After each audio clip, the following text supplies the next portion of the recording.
Prayerfully, if you seek the Lord, He will definitely speak to you. आप सब आज प्रार्थना के द्वारा प्रभु यीशु के पास बैठे हैं, तो निश्चित आपको प्रभु आशीष देगा। Personally, I believe that the past sessions were really a great blessing in many of your lives. और मैं ऐसा विश्वास करता हूँ कि पिछले जो सेशंस गए वो हम सबके जीवन में बहुत ही आशीष था। I felt in my spirit. और वह मेरे आत्मा में मैंने उसको फील किया है। I strongly believe that something has already took place and you are going to see the changes in the coming days. और मुझे पूरा विश्वास है कि आपके जीवन में एक छुटकारा मिला है, आने वाले दिनों में वो आप महसूस करने जा रहे हैं। And tonight we are going to hear about fruitful family, satisfied family. और आज शाम के वक्त हम लोग एक बहुत ही जो फ्रूटफुल एक परिवार है उसके बारे में सुनने जा रहे हैं। Satisfied, fruitful family life God want to give in our life. एक जो बहुत ही फला फूला हुआ परिवार, एक जो संतृप्त परिवार। This is a concluding message. ये जो हमारा फैमिली कॉन्फ्रेंस का एकदम खत्म होने वाला message We will spend more time in prayer tonight. और आज हम ज्यादा समय प्रार्थना में बिताएंगे। What we heard during the past sessions, we will meditate and we will pray, and the Lord will do. He is going to do a miracle in our life. और आज हम लोग पिछले दिनों में क्या क्या सुना है उस सब को फिर से याद कर प्रभु के सामने प्रार्थना करेंगे। प्रभु जरूर हमें आशीष देगा। Just close your eyes and one more minute, let's pray. हम सब अपनी आंखों को बंद करेंगे और प्रार्थना में जाएंगे। Father, thank you for this blessed and wonderful opportunity during this final session again. You speak to us, Lord, and touch us and deliver us, Lord. Thank you for teaching us your word during the past session, speaking to us and delivering us, and we experience a great breakthrough in our personal life, Master. And during this concluding session, we want to see you coming down and touching the people, touching the families and blessing the families. Thank you, Lord. We give you all glory, all honor, all praise. Jesus, you are our Lord. We give you glory, we give you honor. And once again, Holy Spirit, we welcome you. Without you, we can't do anything. Come and bless us. Come and use us. We take authority in Jesus' name and we bind Satan and his works. We command him to go under the feet of Jesus Christ of Nazareth. In Jesus' mighty name we ask you, Heavenly Father. Amen. And what is the present shape of your family is not a problem to Jesus Christ. आपका अभी कैसे अवस्था में आपका परिवार है वो प्रभु यीशु मसीह के सामने कोई समस्या नहीं है। Maybe many of you are leading a very satisfied, fruitful family life. और आप में से कई लोग ऐसे हो सकते हैं कि आप बहुत ही संतृप्त एक परिवार है आपका परिवार। Even then you will, if you seek the face, you will get more abundance in your life. तब भी अगर आप सच्ची हृदय से परमेश्वर की खोज करेंगे तो और भी ज्यादा आशीष आपके परिवार में मिलेगा। But someone else's case, if you are going through some struggles and if your family's shape is not according to the word of God, don't worry, Jesus can restore your family life. और यहाँ पे कुछ लोग जो सोचते हैं कि आपका परिवार इतना ठीक से नहीं जा रहा है, जैसे वचन में ऐसा नहीं जा रहा है, आप चिंता मत कीजिए, यीशु मसीह वो भी उसको ठीक कर सकता है। Hopelessness is not in the word of God. और कभी भी परमेश्वर के वचन में आशा नहीं, किसी बात के लिए कोई आशा नहीं, ऐसा एक पद नहीं है। In every situation there is hope. और हर एक साहचर्य में, हर एक सिचुएशन में यीशु मसीह के पास वहाँ पे एक आशा है। And you please trust in God, and if you are ready to work with Jesus Christ, He will restore your family life. आपको क्या करना है, आप यीशु मसीह को पूरा भरोसा कीजिए, जरूर यीशु मसीह आपका परिवार को एक अच्छा परिवार बनाएगा। You dreamed something, but reality you are nowhere. और आपने अपने परिवार के बारे में बहुत कुछ सपना देखा, लेकिन सच्चाई में ऐसा कुछ नहीं हुआ। What will you do now? अभी आप क्या करेंगे? There is no other option.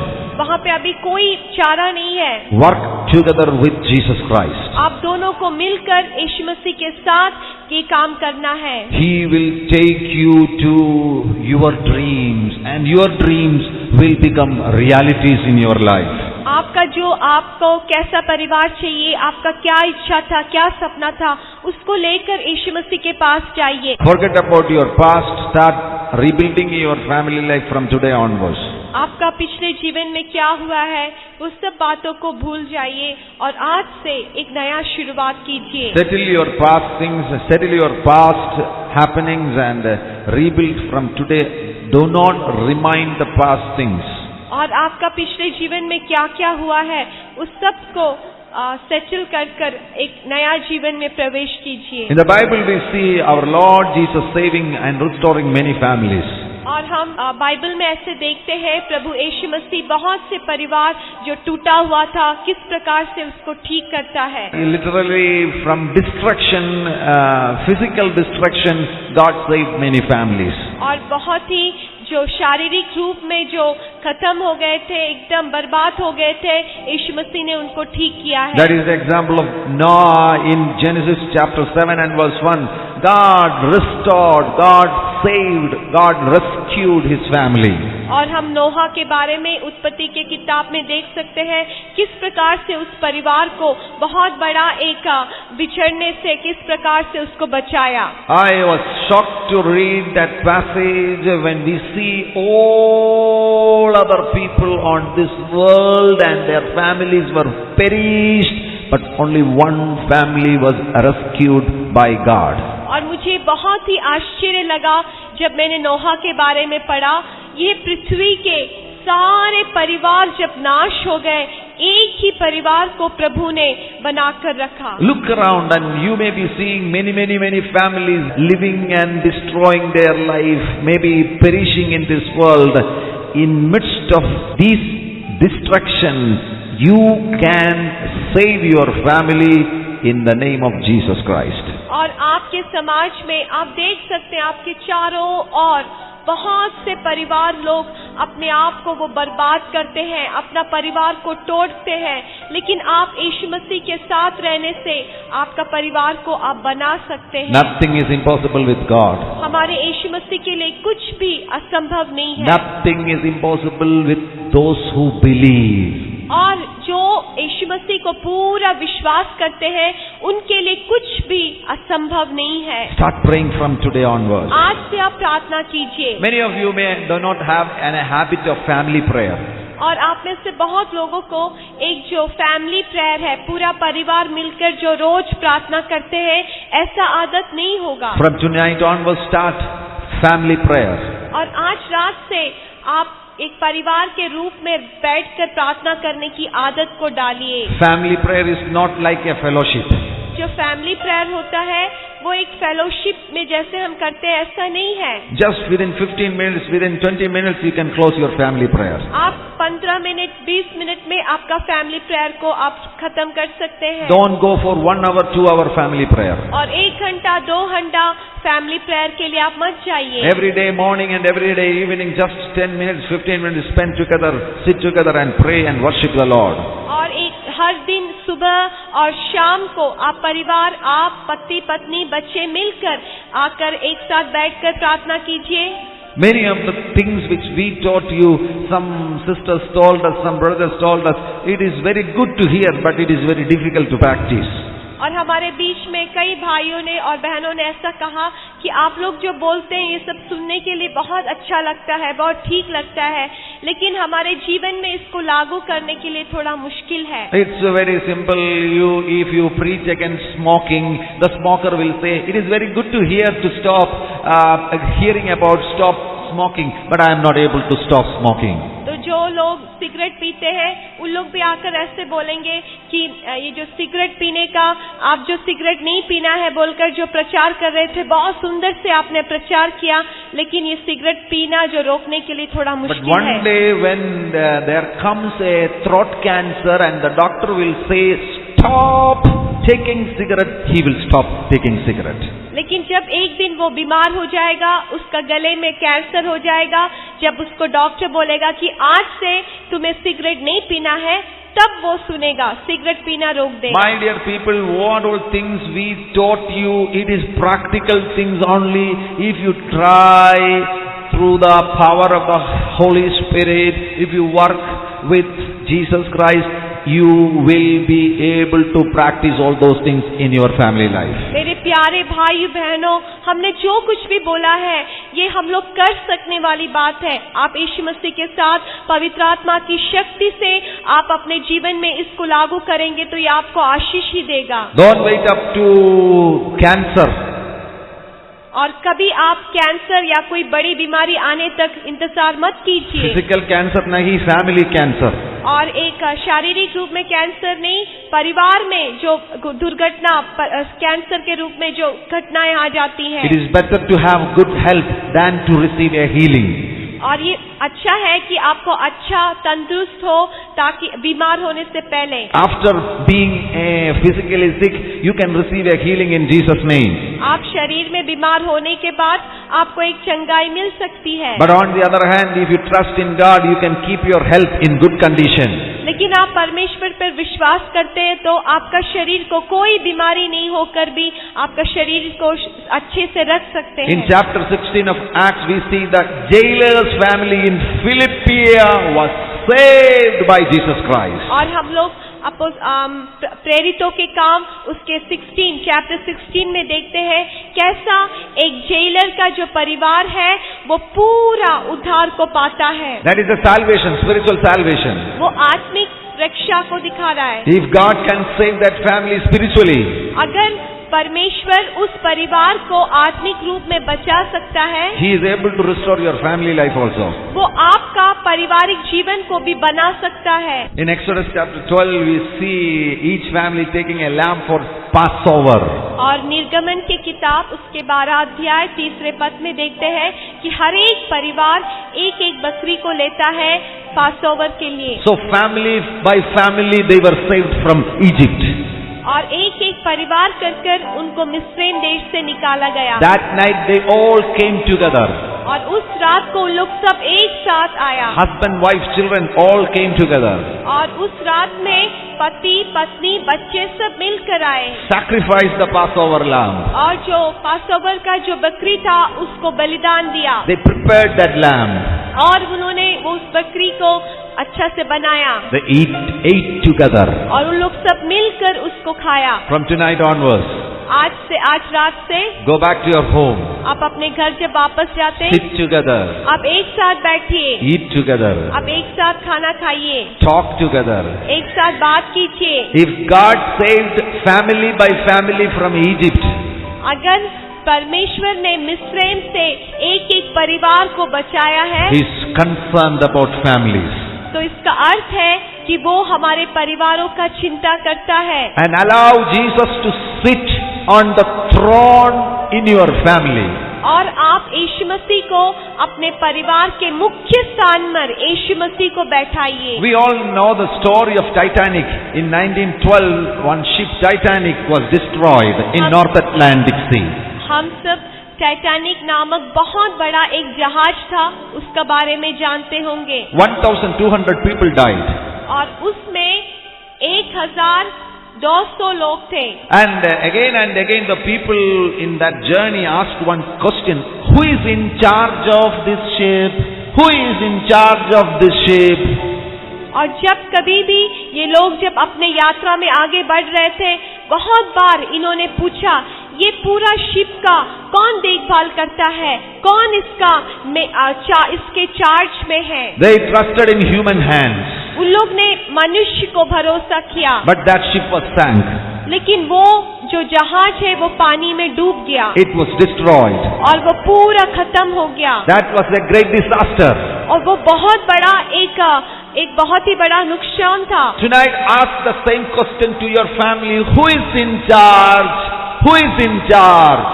और आप अपने परिवार में सोचिए आपका परिवार का इंचार्ज किसको आपने पूरा सौंपा है। If Jesus is in charge, अगर आपका परिवार का जो चार्ज यीशु मसीह है, no disaster will happen in your family. कोई भी दुर्घटना आपका परिवार में नहीं होगा। Even if there comes some problems in your family, आपका परिवार में कुछ समस्या आने से भी He will restore your family life. यीशु मसीह आपका परिवार को उस दुर्घटना से बचाएगा। In Mark chapter 4 we see Jesus was crossing the Sea of Galilee. और हम देखते हैं मरकोस उसका 4 अध्याय में देखते हैं यीशु मसीह गलीली नामक जो लेक था उसको क्रॉस करता है। And they also faced a great problem in their life. और उनके जीवन में भी वो बहुत बड़े समस्याओं को सामना करता है। The waves beat the boat and also strong wind came and the boat was about to sink. और वो जो नाव से जा रहे थे वो नाव को एकदम नाश करने के लिए बाढ़ ऐसा आकर पानी ऐसा आकर उसको एकदम हिला देता है। But the boat did not sink. Why? लेकिन वो जो ये नाव है वो पानी में डूब नहीं गया। क्यों ऐसा हुआ? Who was in charge of that boat? वो जो नाव का कौन रक्षक था? Peter was not in charge of that boat. वो उसको पीटर नहीं चला रहा था। John was not in charge of that boat. और जॉन उसका इंचार्ज नहीं था। Jesus was in charge of that boat. यीशु मसीह वो नाव का इंचार्ज था। If Jesus is in charge of your boat, if Jesus is in charge of your family, no destruction will take place. Hallelujah. Forgive one another. आप एक दूसरे को माफ कीजिए। Give the charge of your your familyship into the hands of Jesus Christ. और आपका परिवार का पूरा चार्ज आप यीशु मसीह को दे दीजिए। Develop an affection from tonight onwards. और आज रात से आप पति पत्नी के बीच में गहरा प्यार को आने के लिए आप अपने जीवन में अनुमति दीजिए। Then your family is going to be a fruitful, satisfied family. तब आपका जो परिवार है बहुत फलवंत और संतृप्त एक परिवार होगा। Everybody smile for a moment. हंसिए। Hallelujah. Hallelujah. Hallelujah. Hallelujah. Hallelujah. We want to see this smile in your family life. और हम आपका इतना सुंदर जो हंसना है वो आपका परिवार में भी देखना चाहते हैं। Storytelling eyes looking one another. और एक दूसरे की आंखों में देखकर जो कहानी बोलते हैं। And we see a wonderful family experience in Psalms 128. और हम लोग भजन संगीता उसके 128 में बहुत सुंदर एक परिवार को देखते हैं। That is about a satisfied, fruitful family. और ये बहुत ही फलवंत और संतृप्त एक परिवार के बारे में लिखा गया है। Let's turn to Psalms 128. हम अपने बाइबल में निकालेंगे भजन Sangeeta 128। In one sense, 127 and 128 are related psalms. और हम जब पढ़ते हैं हमें मालूम चलता है भजन संगीता 127 और 128 दोनों एक मिलाव है उसमें। In 27 it says about family life. और 127 में हमारे पारिवारिक जीवन के बारे में बताया गया है। That verse starts with unless the Lord build the house. और वो भजन संगीता ऐसा शुरू होता है यदि घर को यहोवा ना बनाए। Remember always in your life you should remember unless the Lord, unless the Lord, unless the Lord drives the car, unless the Lord builds the house, unless the Lord work in my office, unless the Lord give me help, unless the Lord builds the house. और हरदम आपको सोचना है जब तक मेरा car को प्रभु नहीं चलाता, जब तक मेरे घर को प्रभु नहीं बनाता, जब तक मेरे नौकरी में प्रभु मुझे मदद नहीं करता। If the Lord is in charge, अगर प्रभु आपका इंचार्ज है, then fruitfulness, तब आपका जीवन में बहुत फल फूलेंगे, multiplication, और उसमें बहुत आप भर सकेंगे, abundance, और बहुत ही ज्यादा मिलेगा। And let us see Psalms 128. हम अभी देखेंगे भजन Sangeeta 128। It is written, blessed is everyone who fears the Lord, who walks in His ways. When you eat the labor of your hands, you shall be happy, and it shall be well with you. Your wife shall be like a fruitful vine in the very heart of your house. Your children like olive plants all around your table. Behold, thus shall the man be blessed who fears the Lord. The Lord bless you out of Zion, and may you see the good of Jerusalem all the days of your life. Yes, may you see your children's children, peace upon Israel. क्या ही धन्य है वो जो यहोवा का भय मानता है और उसके मार्गों पर चलता है। तू अपनी कमाई को निश्चय खाने पाएगा, तू धन्य होगा और तेरा भला ही होगा। तेरे घर के भीतर तेरी स्त्री फलवन दाखलता सी होगी, तेरी मेज के चारों ओर तेरे बालक जलपाई के पौधे से होंगे। सुन, जो पुरुष यहोवा का भय मानता हो वो ऐसी ही आशीष पाएगा। यहोवा तुझे सिय्योन से आशीष देवे और तू जीवन भर यरूशलेम का कुशल देखता रहे, वरन तू अपने नाती पोतों को भी देखने पाए, इज़राइल को शांति मिले। Amen. Hallelujah.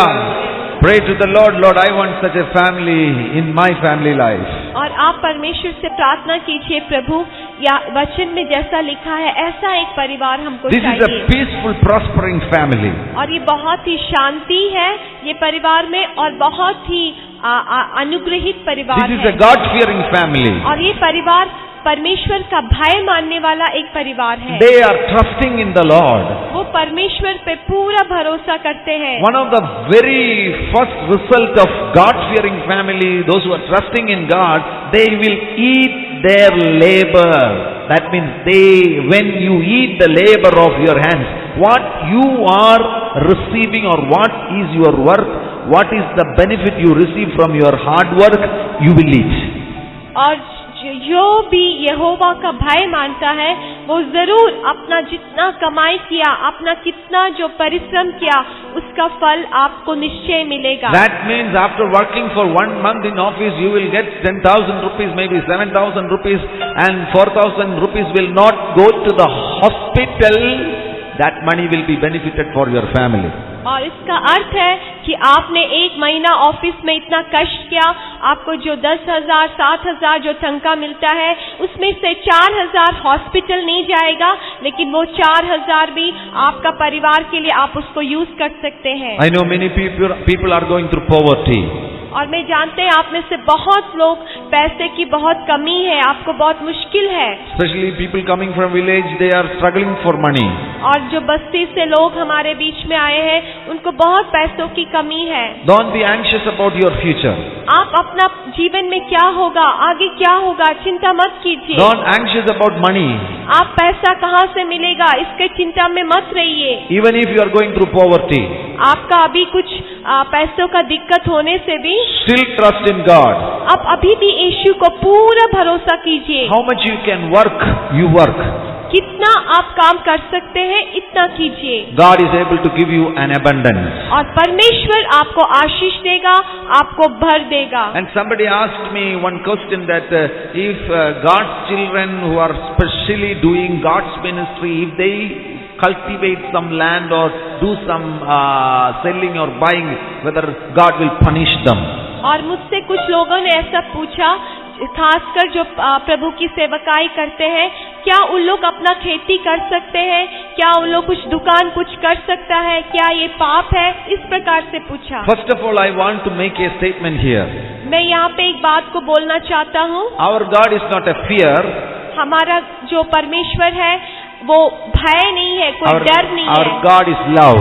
हमारा परमेश्वर वो प्रेम है। Our God is love. हमारा परमेश्वर यीशु वो प्रेम है। His name is Jesus. उसका नाम यीशु है। He is not sitting with a sword or a rod to beat you or kill you or punish you. हमारा यीशु एक बड़ा लकड़ी लेकर या एक चाकदाव लेकर नहीं बैठा है कि वो आपको मारे, आपको काटे। He is sitting to bless you. वो वहाँ स्वर्ग में बैठा है कि वो आपको आशीष दे। He is a God of mercy. और वो हमारा परमेश्वर हर सबको आशीष देना चाहता है। All the traditional concept of God, take it away from your heart. आपका दिल में कितना जो ये समाज तो दिया हुआ है कि हमारा परमेश्वर को भय करना है, वो हमें मारेगा, काटेगा, ये सबको निकालना है अंदर The से। fear concept has to go from your life. ये जो भय से परमेश्वर को देखना, वो आपका दिल से निकलना है। You have to receive that love revelation of Jesus Christ. आपको यीशु मसीह का वो प्यार को अंदर लाना है। Love revelation of Jesus Christ. यीशु मसीह कलवरी का जो प्यार का जो दर्शन है You know उसको how- आप पाना है। You know how much Jesus loves you? आप जानते हैं यीशु मसीह आपको कितना प्यार करता है? Look to the cross. आप उस क्रूस को देखिए, That much Jesus loves you. इतना आपको यीशु मसीह प्यार करता है। He came to this earth not to kill you, but to save you. यीशु मसीह इस धरती पे आया आपको मारने के लिए नहीं, लेकिन आपको जीवन देने के लिए। That's why He died on the cross of Calvary. इसलिए वो क्रूस पर मारा गया। Oh, my dear people, receive that love into your heart. मेरे भाई बहनों, आप यीशु मसीह के उस प्यार को अंदर ले लो। He doesn't want to keep you in poverty. यीशु मसीह कभी आपको गरीबी में मारना नहीं चाहते। He doesn't want to keep you in sickness. हरदम आपको बीमार हो बना के रखना नहीं चाहते। He doesn't want to keep you in peaceless situations. और कोई शांति नहीं, अशांति में आपको मारना नहीं चाहते। He doesn't want to give you a disastrous family life. और आपको बहुत मुश्किलजनक पारिवारिक जीवन नहीं देना चाहते। Jesus wants to prosper you. यीशु मसीह आपको अनुग्रह आशीष देना चाहते हैं। Jesus wants to heal you. यीशु मसीह आपको चंगाई देना चाहते हैं। Jesus wants to bless your family life. यीशु मसीह आपके परिवार को आशीष देना चाहते हैं। Hallelujah. And another thing we see in this psalm, there will be happiness in that family. और दूसरी बात जो हम लोग ये भजन संगीता में देखते हैं, ऐसा परिवार में बहुत ही खुशी होगा। You shall be happy. आप बहुत ही खुश होंगे। Hallelujah. Praise the Lord. A truly blessed family, and there we can see joyous environment. और एक सच्ची में आशीषित एक परिवार में हरदम आपको एक खुशी का बहुत ही खुशी आप देख सकते हैं। Amen. Hallelujah. And many families, they doesn't have this happiest or joyful environment. और बहुत से परिवारों में ये खुशी नहीं है। And they are going through pains and sorrows.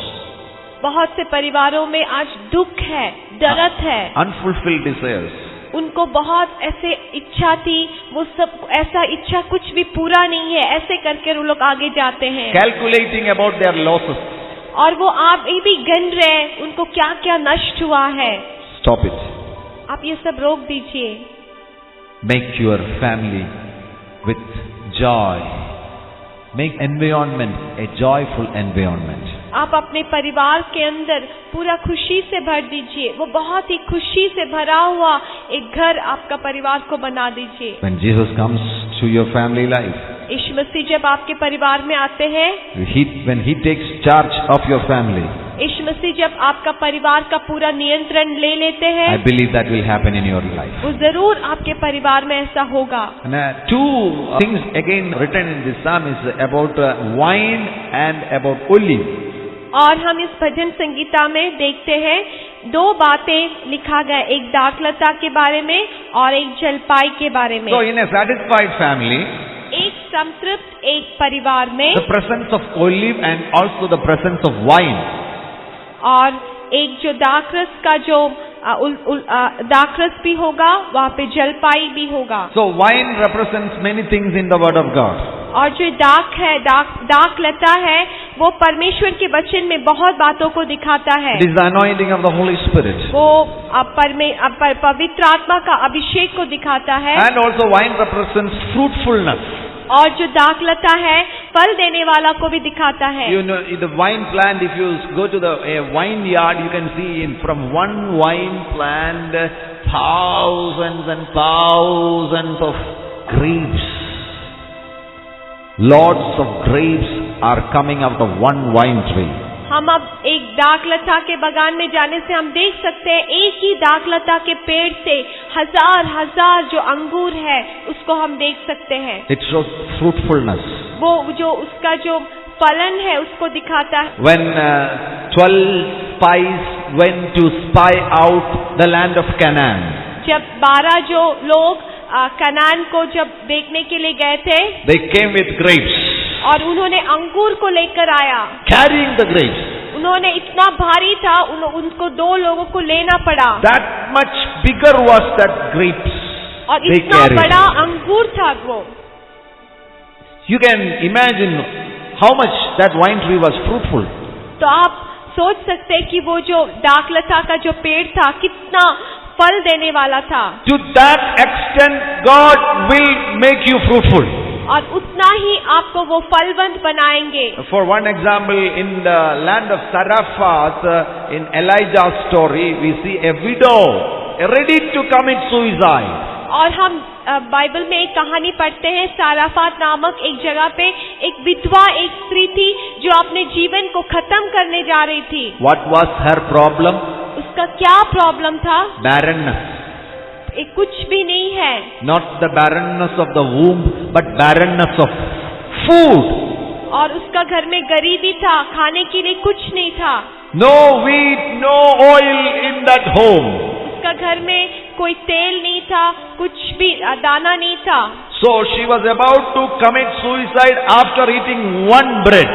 Only wheat available is only to make one bread. और उसके घर में बस थोड़ा सा आटा था, उससे वो एक चपाती जैसे बनाकर वो खाकर मरने के लिए निश्चय लिया हुआ था। Satan was ready to destroy that family. और शैतान आया कि ये परिवार को नाश कर दे। All on a sudden, prophet Elijah came.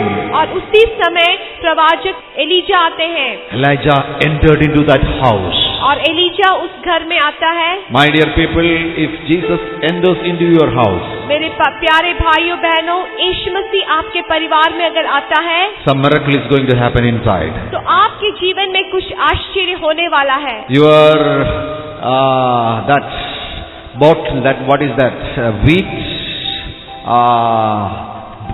pot is going to be empty, but when Jesus enters your family, some supernatural miracle is going to take place. आपका जीवन में जो कुछ खाली था उसको यीशु मसीह पूरा करेगा। Elijah said, "Don't worry. Elia ऐसा बोलता है कि तुम चिंता मत करो। Make a bread for me." तुम पहले मेरे लिए कुछ बना कर लाओ। She obeyed. और उस स्त्री ने वो परमेश्वर के दास जो बोला उसको पूरा अनुसरण किया। What happened? क्या हुआ? Oil after oil. उसमें जो एकदम खत्म हो गया था उसमें तेल भरने लगा। Wheat after wheat. और जिसमें आटा खत्म हो गया था आटा आने लगा। Every day they are making bread. और रोज अभी वो कुछ ब्रेड बनाते हैं। They are not going to any shop to buy wheat. और उन लोग किसी दुकान में जाकर सामान को खरीदने नहीं जाते। But there is no empty bottles, empty pots. The wheat flour is increasing and increasing and increasing and increasing. The oil is increasing and increasing and increasing. इतना इस्तेमाल करने के बाद भी कभी भी उनका तेल, उनका आटा खत्म नहीं होता है। जितना जितना लेता है उतना उतना भर के आता है। Fruitfulness. ऐसे उन लोग फलवंत हो गए। Your family is going to enter into another level of anointing. There should come out of your family fruitfulness. और आपके जीवन में परमेश्वर के अभिषेक से ऐसा एक फलन, एक जीवन, पारिवारिक जीवन आपको मिल सकता है। Like this wine tree, fruitfulness is going to come out of your family. जैसे एक दाखलता के जैसे आपके जीवन से बहुत ही फ्रूट्स निकलने वाले हैं। And one more thing, wine represents sweetness. और एक बात है, ये जो दाखरस है उसको स्वीटनेस, मधुरता दिखाता है। Your family is going to be so sweet. और आपका जो परिवार है वो बहुत ही मधुर होने वाला है। Sweetness is going to come out of your family. आपके जीवन से बहुत ही मधुरता निकलने वाली है। In between you and your husband and your children, there will be sweetness. आपके बच्चे, आपके पति, उसके बीच में बहुत ही मधुरता निकलेगी। And you will become a sweet family to other families. और आप बहुत ही मधुर एक परिवार होंगे दूसरे परिवारों के लिए। Hallelujah. Hallelujah. That is the ultimate plan of God. और यही परमेश्वर का उद्देश्य है। And the olive represents power. और जो जलपाई है वो शक्ति को दिखाता है। And you will have power. और आपको शक्ति मिलेगी। The power of the Holy Spirit. आपको पवित्र आत्मा की शक्ति मिलेगी। Your children will be all around your table. आपके बच्चे आपके मेज के चारों तरफ होंगे। With the power of the Holy Spirit. और ये पवित्र आत्मा की शक्ति से होगा। There is no fighting with each other. वहाँ पे कोई लड़ाई झगड़ा नहीं है। The children are not going to be addicted to some drugs or some other things. वहाँ पे ऐसे परिवार में आपके बच्चे कोई ड्रग्स का कुछ का नशा में नहीं आता है, but around your table with the power of the Holy Spirit, maybe they are prophesying, maybe they are sharing the word of God. That olive experience God want to give in your life. और आपके जीवन में प्रभु वो olive का, वो जलपाई का जो experience देना चाहते हैं। आपके बच्चे आपके मेज के चारों ओर आपके साथ आत्मिक रीति में बढ़ने के लिए उन लोग शायद प्रभु के वचन को बोलते होंगे, उन लोग प्रोफेसी करते होंगे, ऐसा आपका बच्चे लोग बड़ा होंगे। Give more importance to spiritual things. आप ज्यादा आत्मिक बातों पर ज्यादा जोर दीजिए। My dear brothers, give more importance to spiritual things. मेरे भाई लोग, आप ज्यादा आत्मिक बातों के लिए ज्यादा समय दीजिए। Don't disregard spiritual things. आप जो ये आत्मिक बातों को कुछ कम है कर मत सोचिए। Give first priority to spiritual things. आप सबसे पहले जो आत्मिक बातों के लिए अपना जीवन में समय Come दीजिए। for every Sunday worship.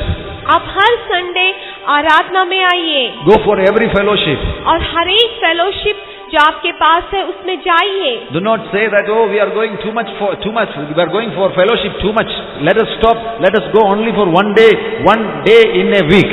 Don't say like that. आप ऐसा कभी मत बोलिए कि हम रोज फेलोशिप जाते हैं, हमारा समय ऐसे ही जाता है, हमें बस एक बार फेलोशिप जाने की जरूरत है। What you are doing in this world, in eternity, there is no account for those things. But when you spend time before the presence of God, there is account in eternity. That have eternal value. और आप इस संसार में जो कुछ करते हैं उसके लिए कोई आपको रिवार्ड नहीं है, लेकिन आप इस परमेश्वर के लिए कुछ करते हैं तो जरूर उसका प्रतिफल आपको मिलेगा। What you are in Christ will be accounted in heaven. What you are on this earth, it has no value in heaven. आप यीशु मसीह में क्या क्या करते हैं, यीशु मसीह के लिए क्या क्या करते हैं, उसका स्वर्ग में उसका जो प्रतिफल मिलेगा। आप इस संसार में संसारी बातों के लिए क्या क्या करते हैं उसका कुछ भी आपको प्रतिफल नहीं मिलेगा। So let the olive experience comes in your life. इसलिए आपके जीवन में जो ओलीव का, जो जलपाई का जो अनुभव आपके जीवन में हो सके। The power of the Holy Spirit in your life. पवित्र आत्मा की जो शक्ति आपके जीवन में होने पाए। There you will have a socially accepted, fruitful, satisfied life. और तब आपके जीवन में सामाजिक रूप में जो बहुत ही ग्रहण किया हुआ ऐसा फलवंत एक परिवार आपको मिलेगा। Society also will say, this man feared God, this man followed Jesus Christ. Look, he is blessed in every area of his life. और सच्ची में आप ऐसे मानकर जाएंगे तो इवन आपका जो समाज है, सोसाइटी भी बोलेंगे, देखिए ये आदमी जो परमेश्वर का भय मानकर चला, इसका परिवार कितना आशीषित हो गया है। Initially maybe people will say, you and your wife every Sunday you are going to the church, every Wednesday you are going for the fellowship, every Friday you are going for the fasting prayer. Why these people are wasting their life? आपके जो समाज में लोग हैं, आपके आस पड़ोसी बोलेंगे, लोग क्या करते हैं, पति पत्नी रोज संडे, फिर हर फेलोशिप में वेडनेसडे, सैटरडे, सब इनको कोई काम नहीं है क्या? But one day the same people will say, oh, now I know, because of their God-fearing nature, God has blessed them to this extent. नहीं, यही व्यक्ति लोग जो आपको दोष दे रहे हैं अभी, वो एक समय में बोलेंगे क्योंकि ये परिवार ने परमेश्वर का भय माना है, इसलिए ये परिवार को इतना आशीष दिया है। Hallelujah. Hallelujah. My dear people, so give more importance to the olive power, the anointing of the Holy Spirit. इसलिए मेरे प्यारे भाई बहनों, अब ज्यादा आत्मिक बातों में, पवित्र आत्मा की शक्ति, उस सब के बातों में ज्यादा ध्यान Our दीजिए। family, almost 100 years, we are Pentecostal people. और जो हमारा जो परिवार है, हम 100 साल से हमारे जो पीढ़ी देखने से हम लोग यीशु मसीह को पेंटेकॉस्ट लोग हैं। My grandfather came to faith some 90 years ago. मेरा जो दादा है कुछ 90 years पहले प्रभु में आया। And he and his wife and his 9 children believed in Jesus Christ. और वो, उनके पत्नी और उनके 9 बच्चे, वो पूरा यीशु मसीह को विश्वास किया। 90 years ago. 90 years आगे की बात है। That time the social people, society people, they said, what will happen? What is going to happen to Varghese? और ये पूरा जो उनके जो लोग थे, उनका जो आस पड़ोसी लोग थे, सब ने बोला ये वर्गीस को अभी क्या होगा। But after 90 years, I tell you, और मैं आज बोल सकता हूँ 90 years के बाद the same group of people now telling, oh, Varghese family is blessed because they followed Jesus Christ. और वही लोग जो उस समय दोष देते थे, वो आज बोलते हैं ये वर्गीस के परिवार को प्रभु ने इतना आशीष दिया क्योंकि उन्होंने परमेश्वर का भाई माना, यीशु को उन्होंने देखा। Varghese sons and grandchildren and great grandchildren are there all around the world, at least 5 continents in this world. और आज ये वर्गीस का पोता, नाता नाती पूरे इस संसार के ये 5 कॉन्टिनेंट में फैला हुआ है। And tonight also one of the grandson of Varghese is preaching the gospel in Arunachal Pradesh. और आज भी वो वर्गीस का एक जो पोता था, परमेश्वर का वचन इस अरुणाचल में बांट रहा है। My dear brothers, this is your responsibility. ये आप मेरे जो भाई लोग हैं, ये आपकी जिम्मेदारी है। If you are not going to be so spiritual, let me stand back, let my wife go, friend. That is a disorder. There is an orderly manner in everything.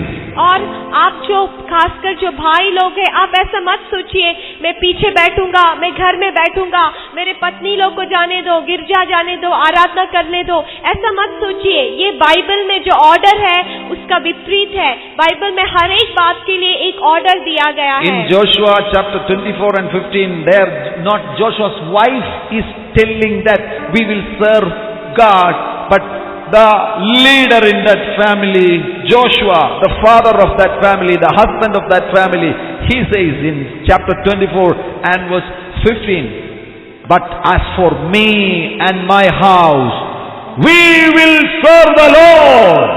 और योशुआ के किताब जोशुआ 24 वर्स 15 में ऐसा लिखा है, Yoshua का पत्नी इसको नहीं बोलता बल्कि योशुआ बोलता है, मैं और मेरे परिवार हम परमेश्वर की सेवकाई करेंगे।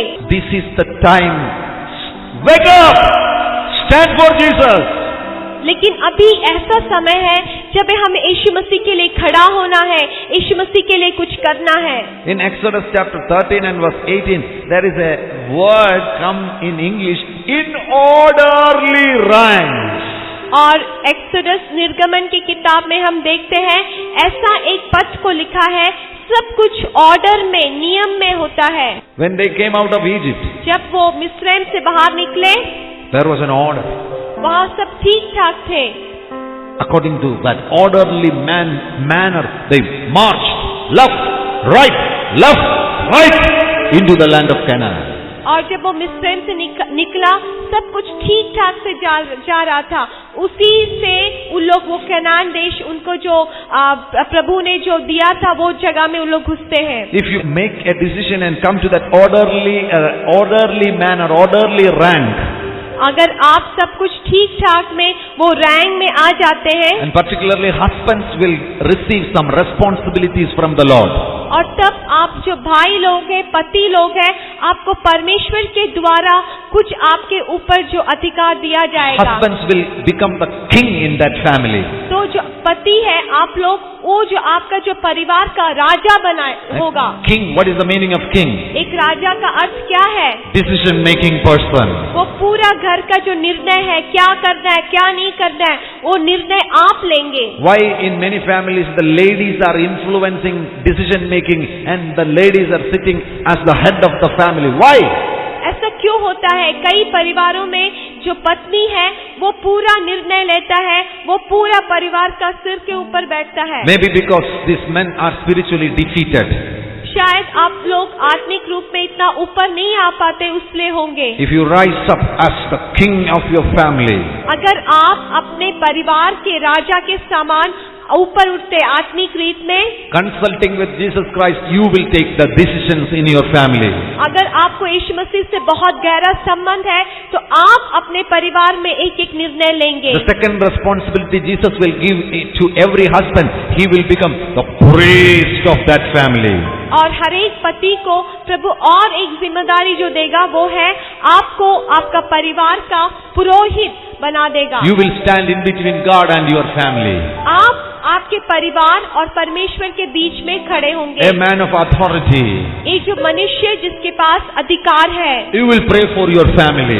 आप अपने परिवार के लिए प्रार्थना करेंगे। God will bless your family. तब परमेश्वर आपके परिवार को अनुग्रह देगा, आशीष देगा। Sickness will not enter in your family. तब आपके परिवार में कोई बीमारी नहीं आएगी।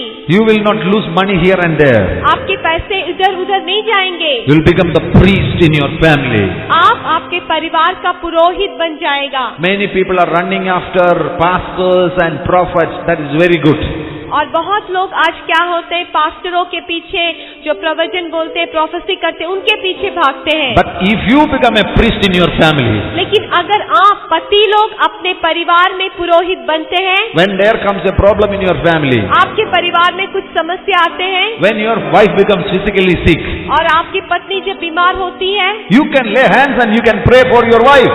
आप अपने हाथ को रखकर अपने पत्नी के लिए प्रार्थना कर सकते हैं। You are the priest in your family. आप आपके परिवार के लिए एक पुरोहित है। And the third position God will give you in your family. और तीसरा स्थान जो आपको पति लोगों को जो आपके परिवार में देगा, You will become the prophet in your family. आप आपके परिवार के लिए एक प्रॉफिट बन जाओगे। Prophet in one sense correction. Whatever wrong things happening in the family, you will be able to correct the things and make the things in order. आपको प्रभु आपके परिवार के लिए एक प्रॉफिट बना देगा। प्रॉफिट का अर्थ है कि आपके परिवार में कुछ गलत चल रहा है, वो गलती को सुधार कर उसको अच्छा कर सकता है। ऐसा अधिकार प्रभु आपको देगा। To such an order God want to bring every family. ऐसे ठीक ठाक ऑर्डर में प्रभु आपको लेकर आना चाहता है। King, priest and prophet, the husband. आप जो पति लोग हैं, आपको आपके परिवार के लिए राजा, आपके परिवार के लिए आपको पुरोहित, आपके परिवार के लिए आपको प्रवाचक बना देगा। A submissive wife.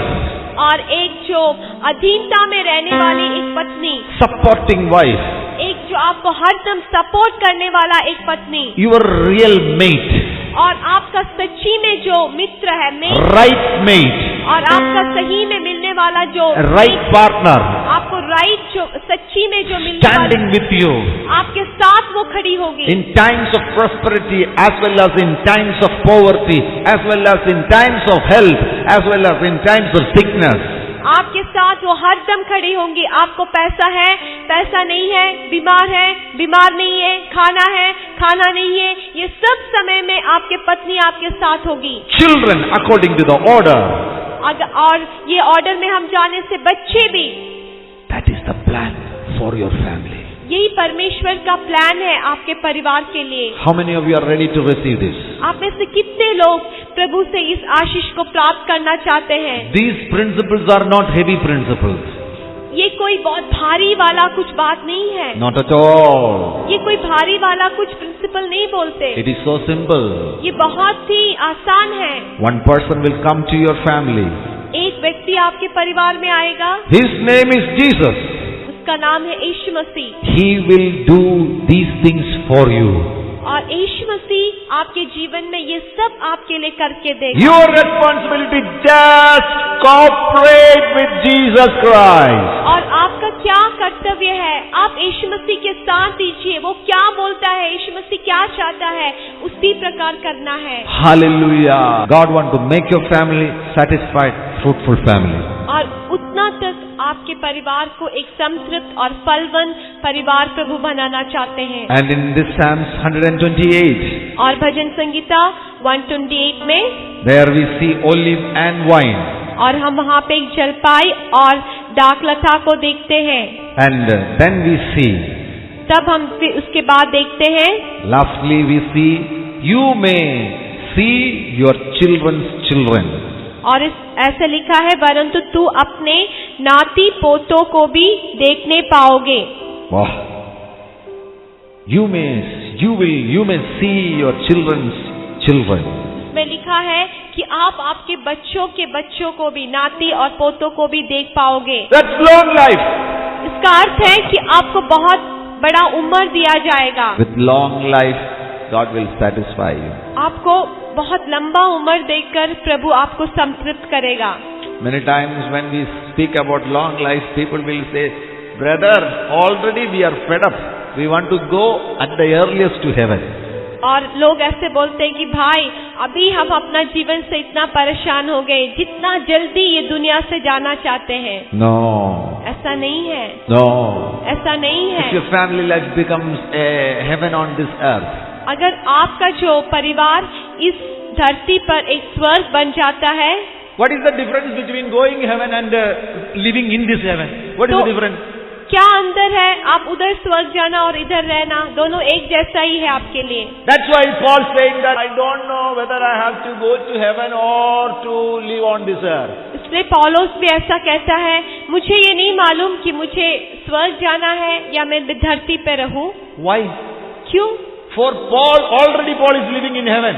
क्योंकि पौलुस तो अभी स्वर्ग में रहता है, आत्मा में। He is able to give you long life. और प्रभु आपको ज्यादा उम्र देने के लिए वो काफी है। In Psalms it is written, maximum our age is 80 years. और भजन संगीता, दूसरे भजन संगीता में हम देखते हैं सबसे ज्यादा हमें 80 इयर्स हम जी सकते हैं। But that's not right. लेकिन ये ठीक नहीं है। This is out of depression. The psalmist saying that up to 80 years. और तब जो भजन संगीता लिखने वाला दुखी में था, तब वो ऐसा लिखता है। But actually God said that man's age will be 120 in Genesis chapter 9. उत्पत्ति में परमेश्वर जो एक व्यक्ति का जो कितना साल रहना है वो लिखा है, वो 120 इयर्स है। Even after that, Abraham lived 175 years. और अब्राहम के जीवन में हम देखते हैं वो 175 उम्र तक वो जिंदा रहा। And nowadays I don't know how many years. We don't see many people living 100 years or 120 years. But we can trust God. Even that God is able to do in our life. और अभी के संसार में हम इतना ज्यादा उम्र वालों को अभी हम नहीं देखते। Yes, you can trust in God. Even God can increase your life. आप प्रभु को भरोसा कीजिए, प्रभु आपको शायद बहुत ही लंबा उम्र भी दे सकता है। Don't worry. आप उसका चिंता मत कीजिए। Whether you live 60 years or 80 years or 120 years, no problem. Up to what age you live a satisfied, fulfilled, fruitful life. और इसकी कोई चिंता करने की जरूरत नहीं है। आप 60 इयर्स रहेंगे, 80 इयर्स रहेंगे, 100 इयर्स रहेंगे, लेकिन आप जितना साल इस दुनिया में रहते हैं, एक संतृप्त खुशी से आप रहिए, ये बात है। Not a fighting life. हरदम झगड़ा करने वाला एक जीवन नहीं। Not a hating life. एक दूसरा को एकदम बैर करने वाला जीवन नहीं। But a loving life. लेकिन बहुत प्यार से भरा हुआ जीवन। Your whole life should become a love letter. और आपका पूरा जो जीवन है वो एक लव लेटर बनना है। Love your wife. अपने पत्नी को प्यार Love करना, your children. आपके बच्चों को प्यार करना, Grandparents. और आपके जो पूर्वज लोग हैं। And if God is giving you long life, great grandchildren and great grandchildren. आपके नाती पोतों को प्यार कर कर। Really, it seems to be very tasty, is it? आपको ये बहुत अच्छा लग रहा है ना? I'm giving you some taste. आपको बहुत अच्छा टेस्ट दे रहा हूँ। ये खाना टेस्ट करने के लिए आपको इच्छा है? ये जो बात है इसको टेस्ट करने के लिए इच्छा है। I'm giving you some pieces. Taste it. आपको कुछ छोटा छोटा पीस में दे रहा हूँ, आप उसको टेस्ट कीजिए। And if you like this life, अगर आपको ऐसा जिंदगी पसंद है, seek for it. आप उसकी खोज में रहिए। Go back to your home and discuss with your wife and tell the wife, we are also going to prepare the same food at our home. और आप घर में जाकर अपने बीवी को बुलाकर बोलिए, आओ हम बात करेंगे, हम भी ऐसे ही खाना आज से बनाना शुरू करेंगे। And the Lord is going to fill you with long life, satisfied life. और प्रभु जरूर आपको बहुत ही लंबा उम्र देगा और संतृप्त एक परिवार देगा। Children. बच्चे देंगे। Children's children. बच्चों के बच्चे। peace of Jerusalem, और यरूशलेम का जो शांति है, peace of Itanagar, और ये ईटानगर का जो शांति है, prosperity of Arunachal Pradesh, और अरुणाचल की जो भलाई है, peace of India, और हमारी इंडिया की जो शांति है, India turning as a Christian nation, और इंडिया जो भारत जो है वो एक क्रिश्चियन नेशन में बन जाएगी, one of our believer becoming the chief minister of Arunachal Pradesh. और हमारे बीच से एक विश्वासी हमारे अरुणाचल प्रदेश का जब चीफ मिनिस्टर बन जाएगा, You will see, आप वो देखेंगे, you will see, आप वो देखेंगे। satisfied, fruitful family, you will see it. अगर आप संतृप्त और खुश एक परिवार है, आप जरूर इस बात को देखेंगे। बहुत बुढ़ा हो गया अभी, बहुत बुढ़ा हो गए, 90 साल हो गया, 90 इयर्स हो गए, पूरा ग्रैंड चिल्ड्रन और चारों तरफ, आपका पूरा नाता नाती से भरा है। एक प्रॉफिट है, एक उसमें से एक प्रॉफिट हो बड़ा जाए ऑफिसर है, और एक बड़ा ऑफिसर बन गया, ये ऑल वर्ल्ड जाने वाला एक बड़ा प्रीचर है. और पूरे संसार में जाने वाला एक प्रीचर बन गया। This beautiful girl is a singer. और ये मेरी जो बहुत सुंदर जो लड़की है वो बहुत अच्छे से गाना गाती है, She is a college lecturer and also writing Christian books. Wow! और मेरी जो दूसरी बेटी है बहुत अच्छा किताब लगती है, वो कॉलेज में लेक्चर है। Satisfied, आप बहुत ही संतृप्त हैं, fulfilled. आप पूरा भर गए हैं। Then you will tell the Lord, तब आप परमेश्वर की ओर देखकर बोलेंगे, Lord, enough. प्रभु बस हो गया, I am coming home. अभी मैं अब वापस अपना घर आ रहा हूं। And this is the satisfied, fruitful, fulfilled life. और Fulfilled family. और यही जो है फलवंत और संतृप्त एक परिवार है। Amen. आमीन। How many of you want to be like this family life? How many want to be like this? और कितने लोग इस प्रकार का एक पारिवारिक जीवन को बिताना चाहते हैं? Please stand on your feet. आप अपने पैरों पर खड़ा हो जाइए। Close your Bibles. आप अपने आंखों को बंद कीजिए। Let us worship the Lord. हम परमेश्वर की आराधना करेंगे। Hallelujah. Hallelujah. In an orderly manner. और बहुत ही ऑर्डरली मैनर में, In an orderly manner. और एक ऑर्डरली मैनर में Let us go on. हम लोग आगे जाएंगे, Let us go on to perfection. और हम लोग एक पूर्णता में जाएंगे। In an orderly manner. एक ऑर्डरली मैनर में Climb to that satisfaction आप level. उस पूर्णता में आगे बढ़ना है। It is possible to you. क्या ये आपसे संभव है? We too are trusting in God so that this will abound in our life. और हम भी परमेश्वर पे पूरा भरोसा करते हैं कि प्रभु की इच्छा हमारे जीवन में पूरी हो। We want to march on to the land of Canaan. और हम भी हमारे लिए रखा हुआ उस स्वर्ग देश के और कनान के और हम आगे बढ़ रहे हैं। We want to march on to the land of abundance. और हम उस समुद्री के जो जगह है उसके और हम आगे बढ़ते हैं। Satisfied, fruitful and fulfilled life. और हम फलवंत होकर संतृप्त होकर आगे बढ़ना चाहते हैं। Everybody close your eyes. आप सब अपनी आंखों को बंद कीजिए। Let's start worshiping the Lord. हम आराधना करेंगे प्रभु की। While you are worshiping the Lord, हम जब प्रार्थना करते हैं this is going to happen in your life. ये आपके जीवन में होने वाला है, In the coming days, this is going to happen in your life. और ये आपके जीवन में होने वाला है। I'm going to pray for you. मैं आपके लिए प्रार्थना करूंगा। What all troubles you are going through, don't think about such troubles. Trust in God. Jesus is going to restore your family life. आपका परिवार में क्या क्या समस्या है इसको सोचकर आप चिंता मत कीजिए, यीशु मसीह पर पूरा भरोसा कीजिए, वो आपका मदद करेगा। Everybody start praying. आप सब प्रार्थना कीजिए, Everybody start praying. और सब लोग मिलकर प्रार्थना कीजिए। Come on, pray loudly. और आप लोग सब मिलकर प्रार्थना कीजिए।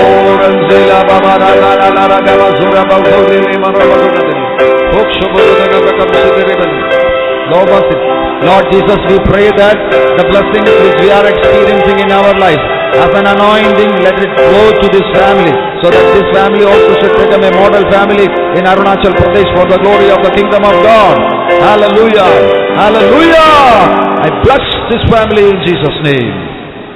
Lord Master, we pray for this wonderful family. Restore this relationship, Lord. Build up this relationship, Lord. Start altogether a new construction in this family. With God, nothing is impossible. A restructure taking place. A remolding taking place. Lord, we pray and release and we bless this family. Hallelujah. Hallelujah. Hallelujah.